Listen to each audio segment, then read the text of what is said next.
Does my soulmate exist? Well, that's a question as vast and deep as the ocean itself, isn't it? So why don't we wade into these waters together and see what marine flora and fauna we can find? You see, we're rather like those tiny fish I observe just beneath the surface of the water outside my ferry boat.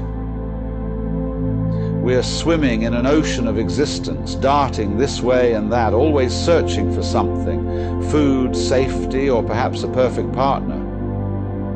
But here's the rub: we're so fixated on this search that we often miss the grand cosmic dance we're already part of.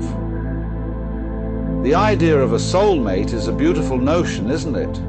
It's like imagining there's one perfect shell on the beach, meant just for you among countless pebbles and grains of sand.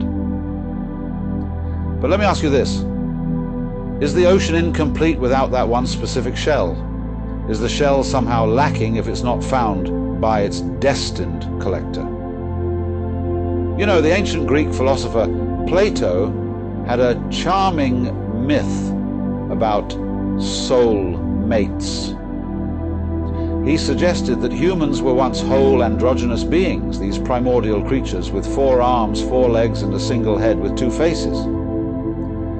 The myth tells that they were split in 2 by the jealous god Zeus, and that ever since, each half has yearned to reunite with its other half. One may argue it slightly misses the point. In that, it suggests that the idea of a soulmate is deeply embedded in our psyche, a yearning for completeness and unity.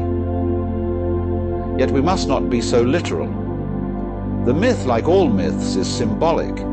It speaks to a deeper truth about human connection and the desire for profound, meaningful intimacy and understanding. But does it imply a single, predestined soulmate?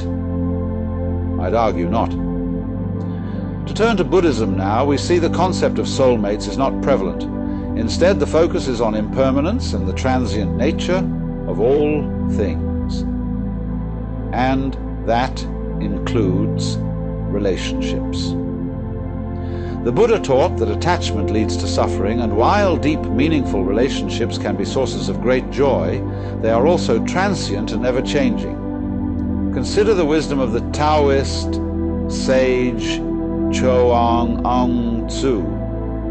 He might say that seeking a soulmate is like a wave seeking the perfect place in the ocean in which to crash, disperse, and permeate. But the wave, you see, doesn't need to permeate. It's not separate from the ocean. It is the ocean. It's a temporary form of the whole.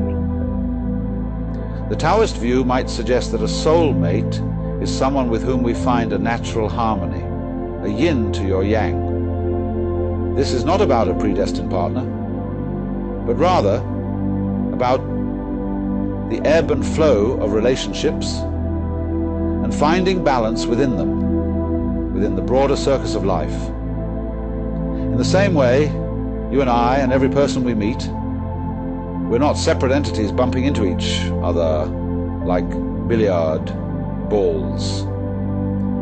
We're more like those patterns of reflected sunlight I see dancing on the water's surface, distinct for a moment, yes, but fundamentally part of the same radiant energy. Jean-Paul Sartre and Simone de Beauvoir might suggest a soulmate is not found but made through mutual recognition, effort, and shared experiences.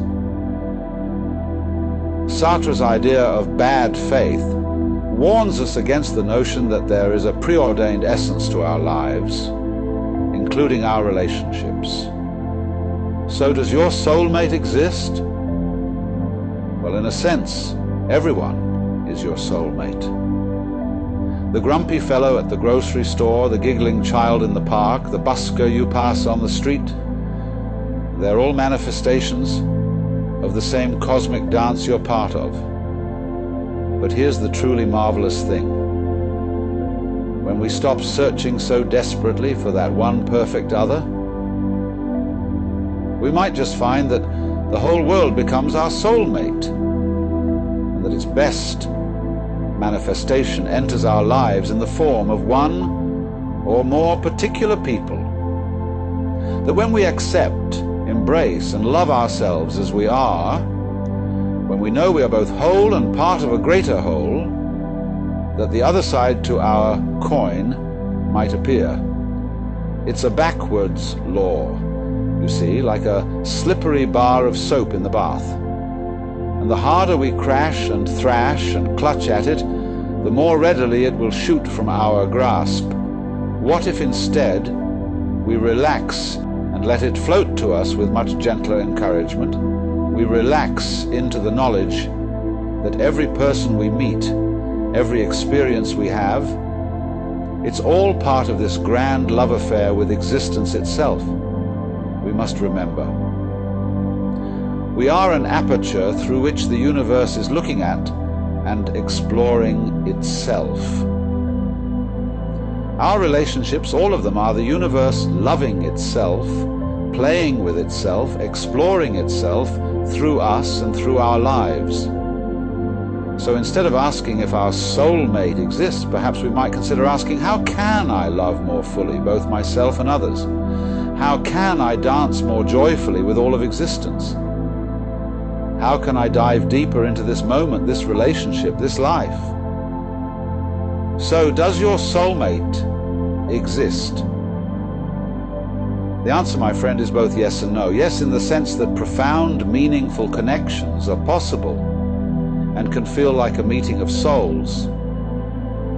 No, in the sense that there is no single predestined person out there waiting to complete you. You are already whole. The beauty of relationships lies in the dance, the mutual discovery, and the creation of meaning together. After all, life isn't about finding the perfect shell on the beach.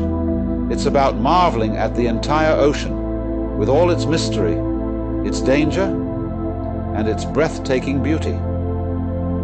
And in that vastness, my friend, you might just find that every soul you meet is your mate in a much bigger love affair.